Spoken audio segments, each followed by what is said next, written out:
Une adaptation mentale aussi conscience nouvelle, c'est aussi de l'intelligence. Le manque de vision claire dans nos économies africaines a contribué fortement au décollage tardif de nos économies. Parler ici d'économie nous amène à nous intéresser sur les questions du développement et de ses indicateurs. Comment peut-on savoir si un pays est développé ou pas? Pour cela, nos prédécesseurs ont mis sur la table des indicateurs permettant ainsi de savoir si un pays est développé ou pas. Mais les indicateurs les plus usités sur le continent africain, plus précisément en Afrique subsaharienne, c'est plus le PIB et l'IDH. C'est quoi l'IDH? L'IDH, pour la petite histoire, c'est l'indicateur de développement humain. L'IDH, retenons ainsi que ça a été créé dans les années 90 par le PNUD. Qu'est dire le PIB? Le PIB, c'est le produit intérieur brut. C'est un indicateur qui permet de mesurer les richesses économiques d'un pays pendant une année. Donc, c'est le cumul non seulement des richesses des nationaux, mais aussi des étrangers résidant dans le pays. Qu'est dire le PNB? Le PNB, c'est le produit national brut. C'est non seulement le cumul des richesses des nationaux, de la diaspora, non, qu'est-ce que je raconte, c'est des nationaux, des étrangers résidents, mais aussi de la diaspora. Certains économistes occidentaux, progressistes ou encore évolutionnistes, estiment que le PNB est devenu caduc. Voilà pourquoi vous allez constater dans l'économie, dans la comptabilité nationale en Occident, on parle plus de RNB. C'est quoi le RNB? Le RNB, c'est le revenu national brut. Intéressons-nous un petit peu au développement.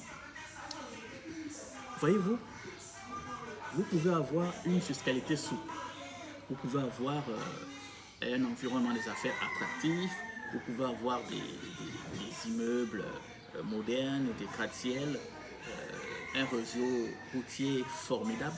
Mais si toutes ces choses n'impactent pas les populations, votre pays n'est pas développé. Ce n'est pas nous qui le disons, c'est le PNUD. Bon, d'aucuns estiment que ce que nous faisons ici, c'est plus de la littérature économique. Bon, j'avoue avec honte que c'est vrai. Mais si nous le faisons, la crainte ici est de perdre des non-initiés à la question économique. Parce qu'il faut le dire, l'économie, il y a beaucoup de calculs, il y a beaucoup de formules, et ça peut paraître un peu barbant, pour ne pas dire saoulant, pour les profanes de la question économique. Mais aujourd'hui, exclusivement, nous allons nous intéresser aux formules. Comment peut-on savoir si un pays est développé ou pas? L'indicateur le plus usité sur le continent n'est autre que l'IDH. Comment calcule-t-on l'IDH? Tenez-vous bien, l'IDH c'est facile, c'est tout simplement la racine cubique multipliée par l'indice d'espérance de vie, multiplié par l'indice de revenus et enfin multiplié par l'indice de l'éducation. Si le résultat est égal ou supérieur à 0,8, dans ce cas, votre pays est développé.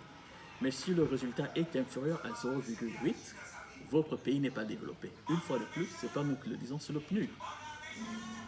Aujourd'hui, beaucoup de gens pensent que l'économie, c'est une affaire d'une élite ou c'est la chasse gardée des personnes qui sont aux affaires, pour ne pas dire les gouvernants. Non, l'économie, c'est un mouvement d'ensemble.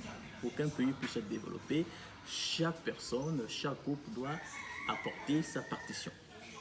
Et ce qui est un peu dommage, c'est que dans nos universités, dans nos écoles supérieures, les commerces ou le management, nous mettons plus l'accent sur le leadership.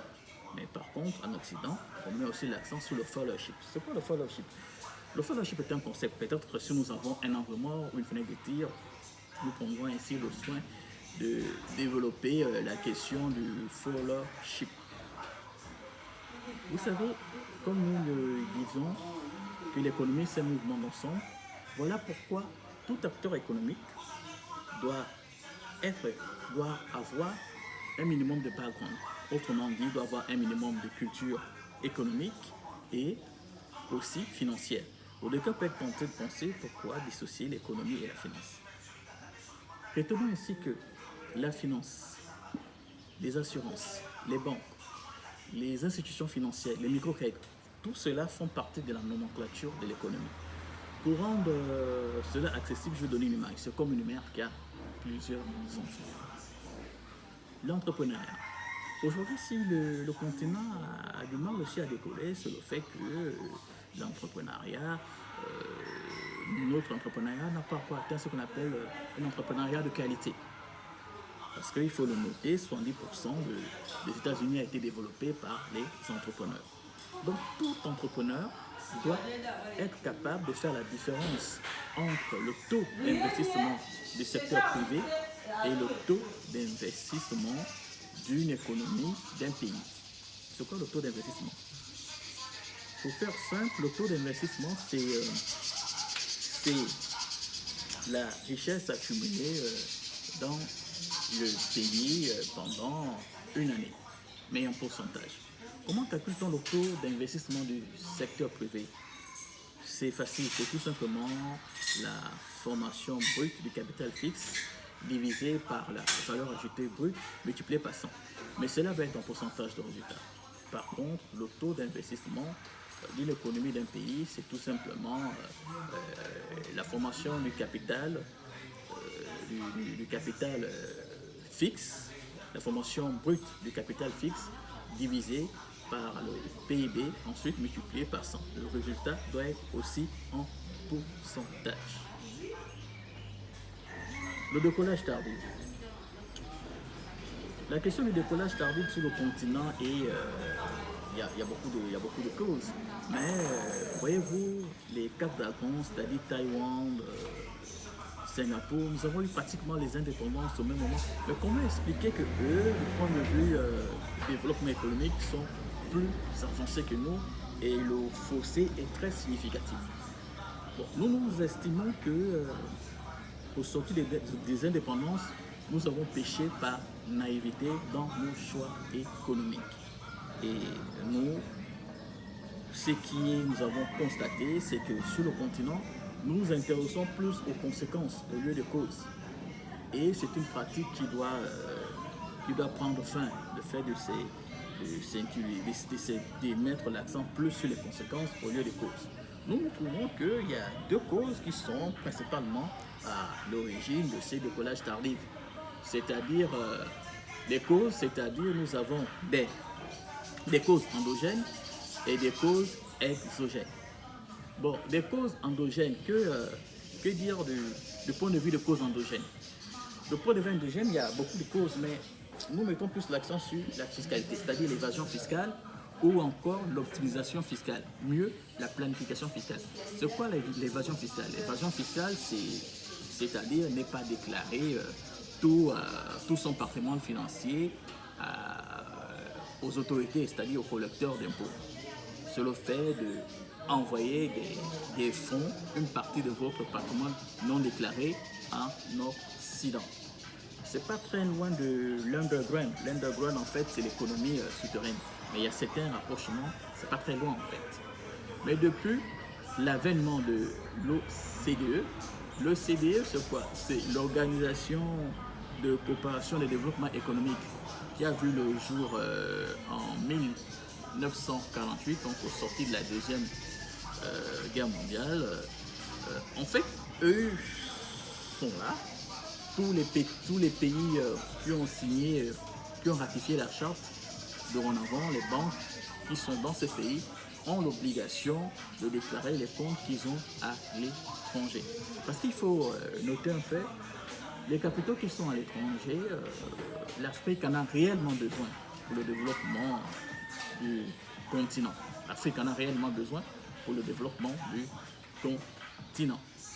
Mais si vous estimez que vous voulez rapatrier ces fonds pour les ramener sur le continent africain et que vous avez peur de l'épée de Damoclès, il faut tout simplement faire ce qu'on appelle dans le milieu une divulgation volontaire, c'est-à-dire vous déclarez vos fonds. C'est vrai que l'État va sanctionner, mais l'État va sanctionner au niveau des fonds rapatriés. Vous allez devoir concéder ou rétrocéder à l'État 15 à 30% des fonds rapatriés.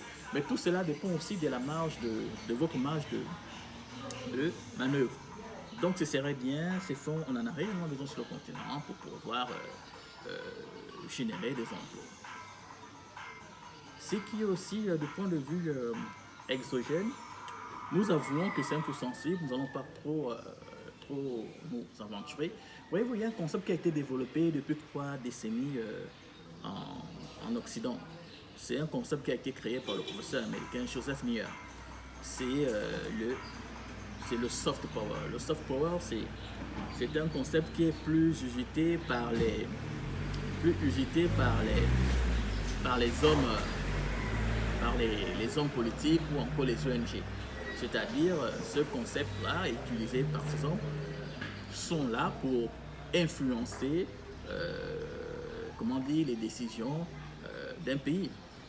Il y a des ONG qui peuvent imposer des stratégies politiques ou économiques à un État.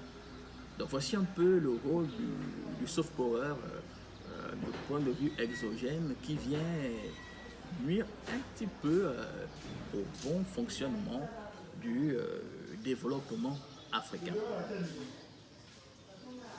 Mais l'un des faits majeurs que nous parlons peut-être pas trop, c'est la question de la sécurité alimentaire. Aujourd'hui sur le continent, les Africains mangent malheureusement mal. Nous ne connaissons pas beaucoup de pays en Afrique où des familles entières mangent au moins les 3 repas journaliers. C'est un peu difficile. C'est vraiment un peu difficile. Comment pouvons-nous prétendre compétir avec l'Occident ou encore l'Asie lorsque nos étudiants ont faim? Parce que lorsque le jeune étudiant africain se soucie de quoi est-ce qu'il va, qu'est-ce qu'il va manger demain, mais le jeune japonais n'a pas ce souci. Lui, il est en train de penser comment créer une formule qui permettra d'aller sur la Lune, sur Mars, sur Jupiter, je sais que dire.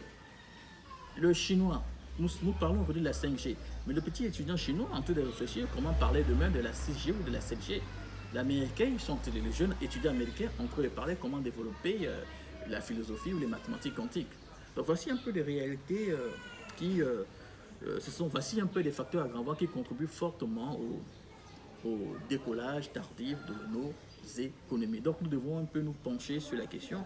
Et pourtant, que dire du FAO? FAO, c'est l'Organisation des Nations Unies pour l'alimentation et pour l'agriculture. Donc tous les pays ratifiés à cette organisation ont l'obligation de suivre des instructions parce qu'ils sont là pour donner des stratégies pour permettre de connaître ce qu'on appelle une sécurité alimentaire. Il y a 2 choses qui se dégagent. Soit nous, en Afrique, nous ne sommes pas de très bons élèves, ou tout simplement les stratégies qui sont proposées au continent africain ne sont pas appropriées à la réalité du tiroir. Parce que cette organisation qui a vu le jour en 1945 a contribué fortement à l'épanouissement économique, pour ne pas dire alimentaire, de l'Europe. L'Europe aujourd'hui avec le PAC, qui n'est autre que la politique agricole commune, qui a vu le jour en 1962, est épanouie. L'Occident connaît plus ou moins ce qu'on appelle la sécurité alimentaire. Pourquoi pas le continent africain? Aujourd'hui, beaucoup les gens, tous les spécialistes, s'accordent à dire que l'Afrique sera le grenier de demain. Bon oui, mais sortons de l'incantation, prenons des décisions fortes pour faire de cette Afrique un véritable continent fort, non seulement sur le point de vue alimentaire, mais sur beaucoup d'autres aspects. Nous avons une opportunité unique en ce temps de crise, parce que c'est pendant les crises que les fossés prennent plus ou moins, que les fossés se creusent davantage. En ce moment, nous sommes tentés de dire que les compteurs sont plus ou moins pris à zéro avec ces pandémies de Covid-19. Prenons des décisions fortes qui pourront faire de notre économie africaine une économie forte. Mais nous tenons à revenir à mettre encore plus l'accent sur la question de la sécurité alimentaire. Il faut que les gens mangent. Comme on dit, ventre affamé n'a point d'oreille. Ce fut un plaisir d'échanger avec vous. Le virus continue toujours à circuler. Respectons les mesures barrières et à très bientôt, j'espère.